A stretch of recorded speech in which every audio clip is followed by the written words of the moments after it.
I just want to show you some examples of how you can evoke emotion through typography, and these might give you some ideas for approaching our project. So this is from Stop Stealing Sheep, which I mentioned in my lecture slides.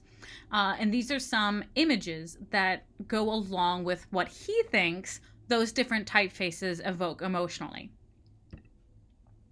And one thing you can do is think about which of these particular fonts go with these different shoes. And there's some that are very kind of, everyone always comes up with the same answer. Everyone thinks that mesquite goes really well with the cowboy boot. But which one of these shoes do you think is Cooper Black and which one do you think is Campus? Oftentimes people will debate whether or not the Converse shoe is Cooper Black or Campus, and which one the smaller white shoe is. Which one has more of a children's feel to it? And the same thing with the other three and your three kind of funky shoes. Some people will feel like Tecton is more like the kind of going out disco shoe in the bottom left. Other people feel like maybe that should be more of the Arnold Bauchlin. So you can go back and forth. Which one do you think is more like the pink ruffle of the shoe, and which one do you think is the more hippie shoe? You can evoke different things with the same type, but kind of think about the general range. I don't think anyone has ever told me that Snell Roundhand really matches with your Chuck Taylors. So there are definite things that don't go together, whereas there's other things where, depending on other things around it, can be made to evoke certain emotions. One of the examples of things that I really like is kind of looking at the ways where words can be evoked through the way that they're set. And this particular book is Tomorrow I'll Be, and, be different things like adventurous and strong and smart. And when you get to this page where it puts everything together, and if I wasn't one of them, I know that's okay. So it's a children's book that plays with typography. I get adventurous, I get strong, you get the ants in there, smart, we've got our interlocking jigsaw puzzles, but confident really didn't speak to me in the way that the other ones did very immediately. But when you recontextualized it in the page that it comes from, I get what they're going for. And this is kind of what we'll sometimes talk about, where something makes sense on like a conscious level, but unconsciously maybe isn't as strong.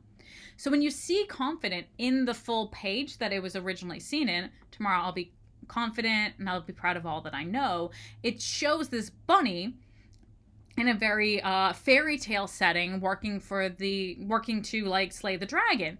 And the thing about that is the way that the font is set very much evokes that kind of fairy tale heroic look to it, but that isn't necessarily what I think of when I think of confidence. I would think of maybe something that's bolder and less ornate.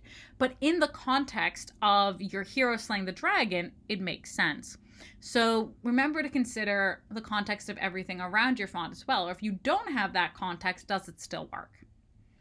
Now, there are certain fonts that are used over and over in certain contexts, and so therefore kind of get those associations. This kind of what's called a copper plate, it's like an old etched font, set in all caps. This type of font doesn't have lowercase letters at all.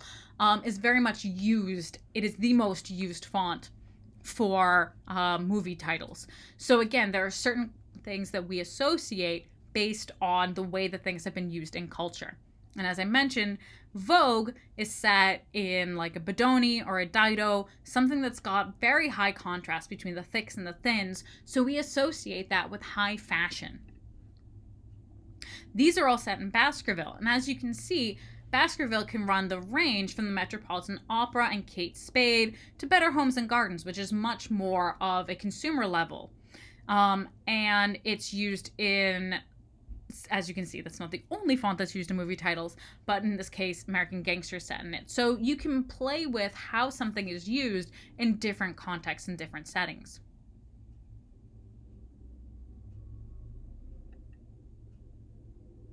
And in these cases, all of these are set. All of the images in the slides you see here are set in the same font. So you can see very high fashion, same for Costco, very consumer minded.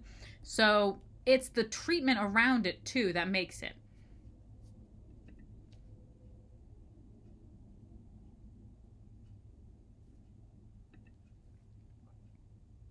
So meanwhile, when we get into sans serifs, we get into a very kind of contemporary look to it. But no matter what, just think about what feelings you get from the shapes of the words and the shapes of the letter forms. And then think about how you can use that in order to emphasize what you're trying to talk about. So remember, when we're looking at our assignment, to think about what the goal is, the audience, as well as the requirements. And in this case, your goal is going to be to evoke an emotion. So make sure that your emotion is at the heart of what you're doing. Your audience is your peers and myself, but remember to also look at those requirements to make sure that you don't use any other images. You only use the text and the word. That's all you can work with. You can work with some color this time. And then you make sure that you use the postcard space and use the whole page. So going back to how we approach a design problem. So get creative, have some fun, and hopefully this gives you some examples of how you can play with fonts in order to evoke some emotions.